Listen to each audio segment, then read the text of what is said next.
Bienvenidos a este capítulo de FIECAR. Esta es la segunda parte de la trilogía de videos que se trata de la rivalidad oeste-londinense entre Fulham y Brentford. En este video comparto con ustedes un tipo de reportaje antropológico. Fui al barrio de Brentford, conocí a Will, que es un hincha de Brentford, y intercambiamos nuestros puntos de vista acerca de la rivalidad entre nuestros clubes.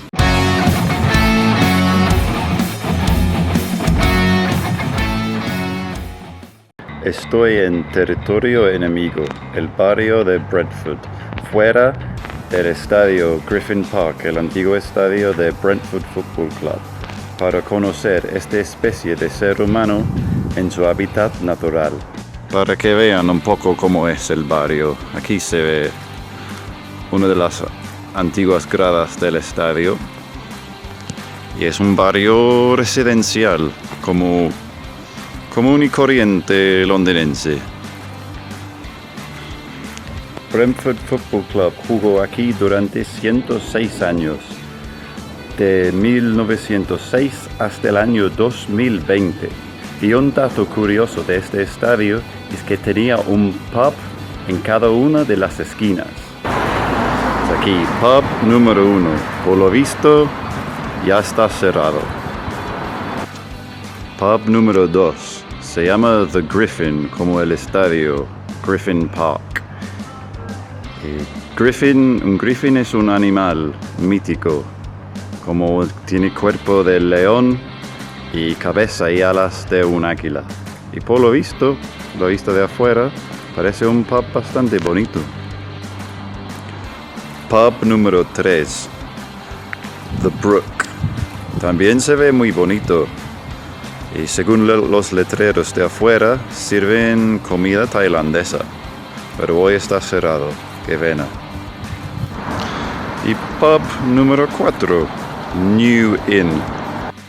Pues estamos en el barrio de Brentford con Will, que es un aficionado de Brentford, como se ve en su camiseta. Estamos en un pub que se llama The Griffin, como el antiguo estadio de Brentford, Griffin Park. Y estamos aquí para hablar de la rivalidad entre Fulham y Brentford. Thank you for joining us to get your opinion on the rivalry between Fulham and Brentford. Will, how are you doing? I'm doing well. It's a pleasure to be here, and I welcome you to the Griffin. And as I told you before we started recording, we're Brentford, so you're Fulham fans are very, very safe here. So that's a relief. Yes, no danger of some kind of Brentford ultra attacking. I can assure you. Touch wood. Yeah. So at the weekend, Brentford had an amazing result, 4-0. You didn't just beat Man United, you annihilated them. Despite being a Fulham fan, I quite enjoyed that result because I very much enjoy seeing Man United lose, even if it's to Brentford. So I would like to ask you, if it was Fulham beating Man United 4-0, how would you feel about that? That's an outstanding question. I think, if I'm honest, I would have a similar view to you, and I do think it's something to do with when you've grown up and what football culture was like at the point you were growing up. So for me, sort of growing up with football in the 90s and 2000s, Man United just won everything. Yeah. So even though they've been quite bad for quite a long time now, it's still hilarious to see them lose. I personally, I'm a Fulham fan now. But I would say I didn't grow up hating Brentford. I did grow up hating Chelsea and quite strongly disliking QPR. Now, for me, so I started watching Fulham. I went to my first game in '96, and I think Fulham and Brentford coincided for one season, '97 to '98, and then we didn't play each other until 2014. Yeah. So by that time, I was 26 years old. So it's kind of, to me, I knew that Brentford existed, and I knew that Brentford hated us, but it was just kind of like, well, okay, but we're never playing them. Yeah, I think that's a really fair point. And one of the things that's really interesting at Brentford is, depending on your age or what generation you're part of and when you start supporting Brentford, the rivalry is very different. So for fans older than myself, so our stadium announcer, Peter Gillam, who's the longest serving stadium announcer in, I think, probably the world. Oh, right. He's been doing it for over 50 years. Wow.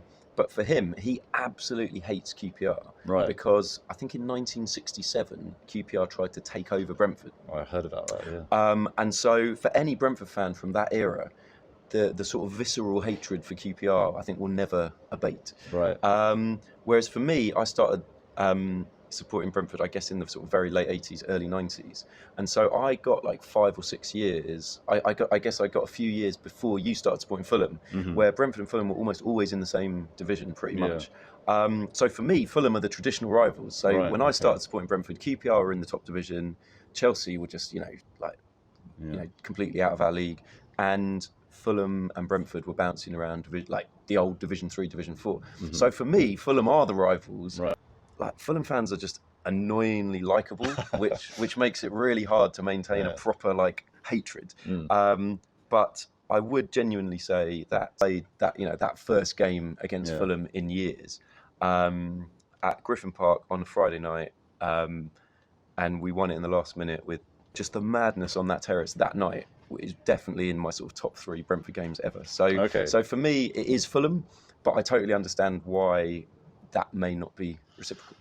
And there are quite a lot of Fulham fans that really do hate Brentford. Yeah, absolutely, yeah. And the feeling is definitely mutual. So that's I think it's good to know. Yeah, absolutely. One thing that was referred to on one of the internet forums was when Fulham and Brentford were kind of regularly playing each other, late 80s, early 90s. Absolutely, yeah. So that was in a period where Fulham were kind of going through quite a bad period financially, and Fulham had some really nasty owners who wanted to sell Craven Cottage. Redevelop it into like Riverside Flats and stuff. Yeah. And they wanted to merge Fulham with QPR and form a team that would have been called Fulham Park Rangers, which would have been pretty horrible. Such a terrible idea. Yeah, but there were some Fulham fans remember that playing Brentford, and during this time, and the Brentford fans singing "Flats on the Cottage." They're building flats on the cottage. I'm slightly disappointed to hear that, because I can. Well, exactly. I mean, you can. Banter. Exactly. Sort of went through the same thing when Ron Nodes owned Brentford, sort of 97 to sort of mid 2000s. He was looking at moving us to Woking, and so I do. Yeah, I can totally sympathise with that situation. I mean, Brentford have very much become a thorn in the side. Absolutely, yes. Yeah. We've got a fantastic record against Fulham. Yeah. Minus really one, annoying. minus one playoff final, I think. Yeah, so. minus the most significant game between Fulham and Brentford ever. But that night was just horrible. I couldn't sleep for hours that night. Just like replaying that Joe Bryan free kick. It was devastating. But Rumour has it that David Raya has only just started diving. That playoff final defeat, I think, was the best thing that could have happened to Brentford, because it gave us another season to keep building. And it means that when we did get promoted the following season, that we were able to be in the ground and be in our new ground for our first ever season in the Premier League. And so thank you, Fulham. That's what I'm saying. Thank you for beating us in the playoff final. Oh, it's our pleasure. I bet it was. Yeah, but I was going to ask you what your favourite memory is of, or your favourite experience of the Fulham Brentford rivalry. Well, there's two, but yeah, the 2014 game on the Friday night when Hotter in the last minute. I mean, it was like that became a song, Hotter in the last minute, because it was such a big goal for us. And then the away game that season, we beat you 4-1 at the Cottage, which was just glorious. Yeah. So I would, for me, like, I think the 4-1, that's my least favourite, and that because it was quite symbolic of where Fulham were at that moment in time, because like we hadn't played you for donkey's years. Yeah. You'd beaten us home and away. Thrashed us at home. Yes. You were in the playoffs. We were fighting relegation. Yeah, that's true. You had basically overtaken us in terms of footballing achievement. QPR were in the Premier League. And I think even... Were they in the Premier League that year? Yeah. Oh, wow. They went up, because they went up the season we went down, which was a bitter pill to swallow. Oh, yeah. And then you came up as well to the Championship. Yes, that was because the season that we came up to the Championship, you obviously got relegated, which led to the chant "Bees up, Fulham down" to the tune of "Knees Up, Mother Brown," which.